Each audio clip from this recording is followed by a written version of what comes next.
When it comes to exploring the depths of the ocean, safety isn't a game. So what is a cheap third-party PS3 controller doing inside of that missing submersible everyone's talking about? And it's meant for a 16-year-old to throw it around. A submersible containing 5 passengers went missing on Sunday after diving down towards the famed wreckage of the Titanic. The dive was overseen by OceanGate Expeditions and accommodates 1 pilot and 4 paying civilians serving as mission specialists. This latest dive was part of an ongoing survey of the Titanic, with the goal being to, quote, fully document and model the wreck site before it completely decays, according to OceanGate's official website. The missing submersible, which is named Titan, also contains a gaming controller that has become an unexpected source of controversy.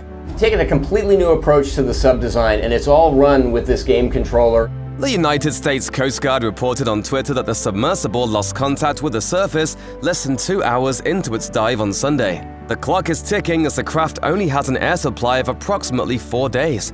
Presuming Titan is still intact, search and rescue teams have until Thursday afternoon to find and retrieve its occupant. Since news broke regarding the sub's disappearance, reports have resurfaced regarding the vessel's construction, which many have deemed as suspect at best. As noted in a 2022 report from CBS's David Pogue, I couldn't help noticing how many pieces of this sub seemed improvised, with off-the-shelf components. And in fact, the submersible is piloted using a retrofitted video game controller. The controls are driven off of a PlayStation 3 controller, so with a little bit of training, if you know how to play a video game, you can drive one of our subs. Pogue's own dive did not result in tragedy, as his expedition only made it 37 feet below sea level before floats came off the platform, and the dive was called off. However, it seems he was right to think the gaming controller was an odd choice for a navigation tool.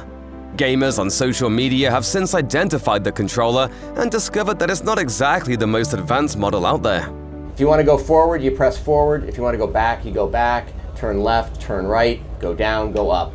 If you were wondering why Logitech was trending on Twitter over the last several hours, it's because the Titan submersible is actually steered using a Logitech GF710 wireless gamepad. This fact quickly spread like wildfire on social media, with gamers expressing their disbelief that a relatively inexpensive controller, one originally released during the PlayStation 3 era no less, was deemed worthy of running such a delicate operation.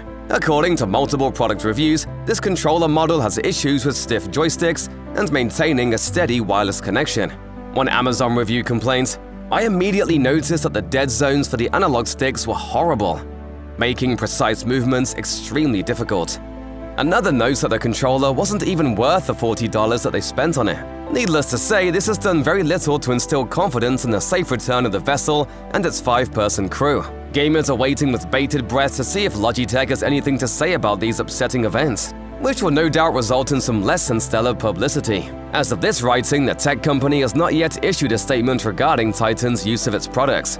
Of course, the use of a gaming controller hasn't been the only red flag raised by OceanGate's expeditions. As reported by CBS and the BBC, the sub's construction and use has, quote, not been approved by any regulatory body.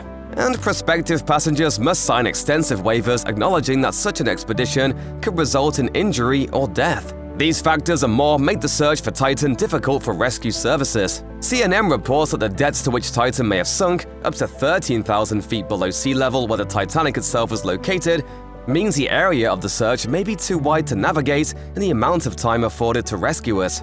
Additionally, choppy waters and unpredictable weather patterns may serve to further complicate the search. The Coast Guard has not given up hope yet, however, and will continue its rescue efforts as OceanGate works to contact Titan. In a statement provided to News Nation, OceanGate Expeditions said, "Our entire focus is on the crew members in the submersible and their families. We are deeply thankful for the extensive assistance we have received from several government agencies and deep-sea companies in our efforts to re-establish contact with the submersible."